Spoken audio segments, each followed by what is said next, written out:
Who are our guardians? Guardians are beings that we ourselves select before our incarnation. Often beings make an agreement with each other that they are going to be their guardians in the coming incarnation. There are two types of guardians. Those who are with us in the fourth density, and these are the ones that we can have contact with. They give us suggestions, hints, tips, they send us information, etc. These are the guardians of our mind. Our mind is in the fourth density. We can feel and see them because they stay in our energy field, aura. The second type of guardians are fifth density guardians and are only working with us at the fifth density. They take care of our incarnation and the events that are to take place in our life in order to accelerate our development or process specific topics. These guardians are reluctant to communicate and even refuse to do so since they don't wish any contact with the incarnated being. Contact with them is very difficult. The fifth density guardians can choose a guardian of our mind considering the individual mission we have to fulfill. They evaluate the abilities of the being, what it's good at and its potentials. Often people have one primary guardian and one helper. However, if a person has a mission, which for some reason can be dangerous or obstacles and difficulties are expected, then these beings can have even a dozen of them. What do guardians do? During people's first contact with their guardians, they often interpret the information coming from them as their own intuition. The task of the guardians of mind, that is the one we usually contact, are to protect the mind against attacks from the outside, stabilizing the being's internal processes, prompting her, providing hints, controlling information flowing to the being, provide information and sometimes providing algorithms needed to complete various processes. They are concerned with the general care of the being. However, it is not their responsibility to fulfill our wishes and dreams. People often place orders for the guardian, such as, arrange for me to get this job or protect me from all the bad events. Then when something really bad starts to happen, they feel sad and frustrated that it didn't help and even start to doubt if he even exists. Guardians know what event blocks are needed in our life. The one that we interpret as evil or negative are nothing but an experience from which we have to draw the conclusion needed for further development or work. Guardians cannot have an influence on such events, neither the good nor the bad. However, if he considers that unnecessary complications are approaching us, he gives us signals, in example our dreams, or by suddenly making some sort of specific information appear. It can be an outright sentence heard somewhere out of context, and it just grabbed our attention. The information is needed for us to reflect and rethink. Guardians evaluate potentials, and on this basis, they select information which may help you to, example, avoid some complications. He chooses the way he transfers information, so that it will be the most comprehensible to you, especially if your senses on the fourth density are weak. Therefore, it is important to develop senses such as, example, empathy. The better and the more accurate these senses are, the better our contact with our guardians will be, and we can begin to search and download information from space ourselves. However, the development of senses must go hand in hand with the development of the being's consciousness, so that he can understand information that comes to him better and deeper. The guardian knows perfectly well about this, that's why he helps us in our development and growth, but he has no right to in any way interfere with us or impose their way of thinking on us. Therefore, he will not answer questions such as, what am I going to do in my life? What is my mission? Should I get married to him? Etc. What can we use our guardian's help for? Most of us do not even realize when certain information was given to us by our guardian.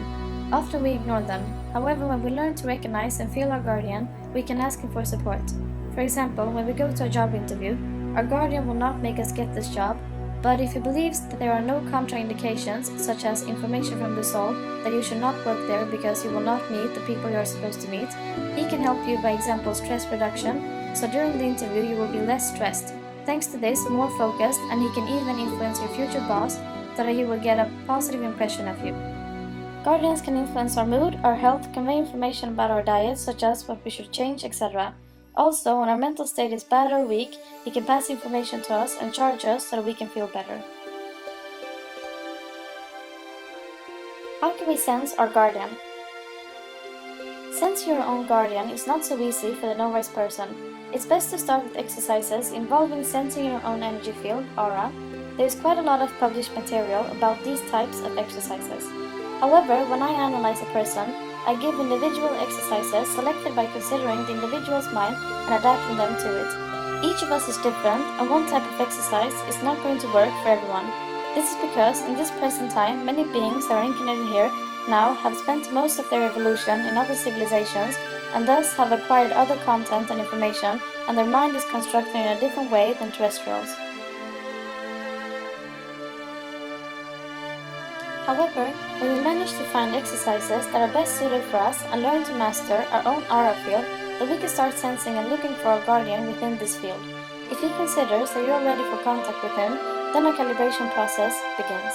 This process is designed to create a personal connection between your guardian and you, and often this channel is built very quickly because your guardian adapts to your senses and receiving capabilities.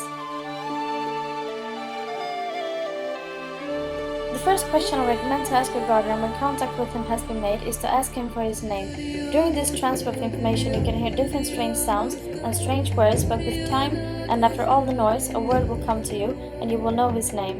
It may occur even after a few days after asking the question. During this time, your mind learns to receive such information. Very often, guardians respond to questions made to them either immediately or after a few days.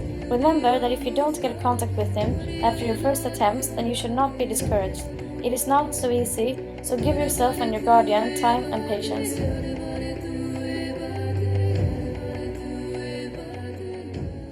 The appearance of our guardian can be interpreted in different ways by our mind. Often based on religious beliefs and convictions, his appearance can adjust to something that our mind associates with spirituality. This often leads us astray because we interpret him as looking like, for example, Jesus or an angel. Our minds often use images which you've already seen somewhere. With these images, it matches the information that flows down to him. Therefore, sometimes we think that the information we get is just our imagination. Imagination is in our system of beliefs treated as something unreal, imaginary. Unfortunately, such a belief has by purpose been introduced so that we would not benefit from our own abilities, and when something comes to us, we interpret it as imaginary fiction. It is a blockage that we should deal with. Often these programs in the mind concerning the interpretation of information as fiction is based on low self-esteem that most people have underestimated. If you do not believe in yourself, then you also do not believe in your own abilities. We do not even realize that our intuition is telling us something. Often we reject the so-called first thought, seeing it as foolishness. When we are standing before an important decision in our life and we feel that we should do it this way and that way, we still choose another path because our decision is affected by the social system, example family and friends. Therefore, among other things, it is difficult to live relying on the opinion of other people, which often have similar problems to ours. The consequence is that we're usually not happy with the decisions we make because they were not really ours, and we felt our intuition telling us otherwise, as well as our guardians. Unconsciously, we choose a longer way to the goal we have planned because we are blocked due to fears arising from low self-esteem and lack of self-confidence. During my analysis, I also work with guardians of the person examined. The client has a chance to ask me specific questions, and the guardian gets a chance to pass me information and exercises for that person to facilitate contact or accelerate their development and spiritual growth. Also, when I'm doing healing, the being's guardian is helping me, and we work together during the stabilization and purification of the energy field and its surrounding areas. Sometimes guardians have very important information to share, and it happens that people come to me because the guardians have directed them to me.